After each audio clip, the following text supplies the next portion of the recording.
Hello friends, 24th of November, 1971. In America, a Northwest Orient Airlines flight took off from Portland. This is a small 30-minute flight to Seattle City nearby. Not many passengers were on this flight. It was carrying only 36 passengers and 6 crew members.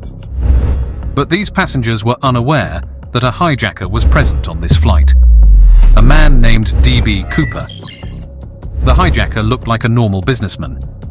He was dressed like that. A business suit, white shirt, and black pants. He must have been in his mid-40s. He intentionally sat in the last row of the plane. Seat number 18E. As soon as the plane took off, this guy introduced himself to an air hostess. He mentions his name, Dan Cooper.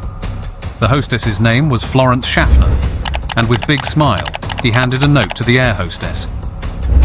Schaffner was a 23-year-old woman who thought that this man was trying to flirt with her.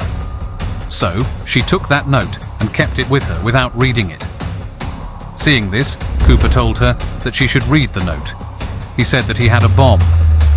When Schaffner opened the note, it was clearly written in neat handwriting, "Miss, I have a bomb in my briefcase and I want you to sit by me." Schaffner quietly sat next to Cooper, but she still couldn't believe that he actually had a bomb. So Cooper opened his suitcase to show it to her. Some red cylinders, wires, and a big cylindrical battery were in the suitcase. There was no doubt that it was a bomb. Cooper made his demands to the air hostess. He wanted $200,000 by 5 p.m. that evening. That too in cash. He wanted all that cash in a bag, along with 2 parachutes in the back and 2 parachutes in the front. When they eventually landed, he wanted to have a fuel truck ready to refuel the plane. He warned her against trying anything strange, threatening to blow up the plane otherwise. The other passengers on the plane were unaware of this, and air hostess Schaffner didn't want the other passengers to know. She quietly went into the cockpit and showed Cooper's note to the pilots. Another air hostess, Tina Mucklow, was informed about this, and she sat beside Cooper. With the help of these 2 air hostesses, the contact between the plane's cockpit and Cooper could be maintained. The pilots informed the air traffic controller, and soon the news reached the president of the airline, Donald Nierop. He was the decision maker, and he made an interesting decision. He told the staff to ensure full compliance with Cooper's demands, to fulfill all demands made by this hijacker. After coordinating with the FBI, he talked to a Seattle bank to arrange the money. The bank had a huge bundle of money for such emergencies. But there was something special about this bundle of money. But you must be wondering why the airline's president decided to cooperate with the hijacker. The reason behind this was reputation. The airline's president didn't want the news of the hijack to spread all over the world, leading to heavy losses for his company. So, to keep this issue under wraps, he was willing to fulfill the demands of the hijacker. The only problem was that they needed some time to arrange the money, but this flight was only supposed to be half an hour long. So the pilots were told that instead of landing the plane, they were to keep circling around Seattle until they could arrange the money on the ground. This half-hour flight gradually became 3 hours long. Passengers were still unaware of what was happening. Flight pilots announced that they were facing minor technical difficulties, causing the delay. The other passengers believed this. Finally, this flight landed at Seattle's airport at 5:46 p.m. According to Cooper's instructions, the plane was parked far from the main terminal building. One airline representative approached the plane with a bag of money and the parachutes. When the 4 parachutes and the bag of money was given to Cooper, he allowed the passengers and flight attendants to leave the plane, except Tina Mucklow. After this, according to the plan, the plane was refueled, and it takes off again. This time, only the pilots were on the plane, along with Cooper and Tina.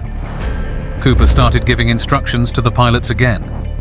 For the destination of the flight, the speed of the flight, down to the very angle.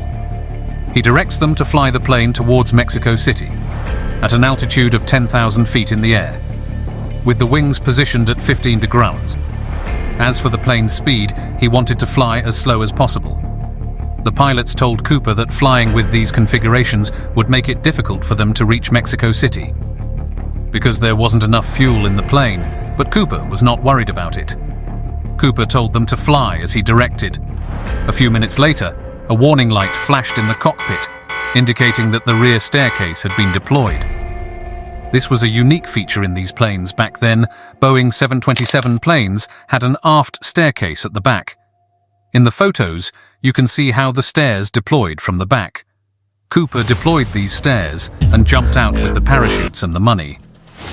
The pilots and the air hostesses did not see this happening because they were locked in the cockpit, and back then there was no hole on the cockpit door through which they could see outside. After this, the pilots flew the plane to Nevada and landed in the city of Reno. The police were informed and they investigated the plane.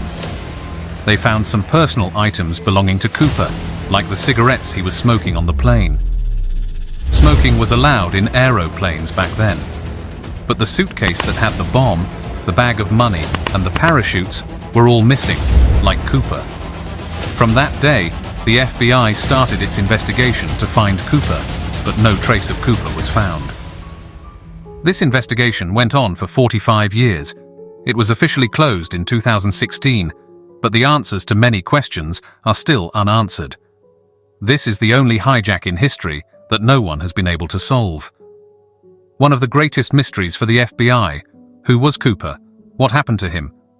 Thanks for watching. For more interesting stories, subscribe our channel.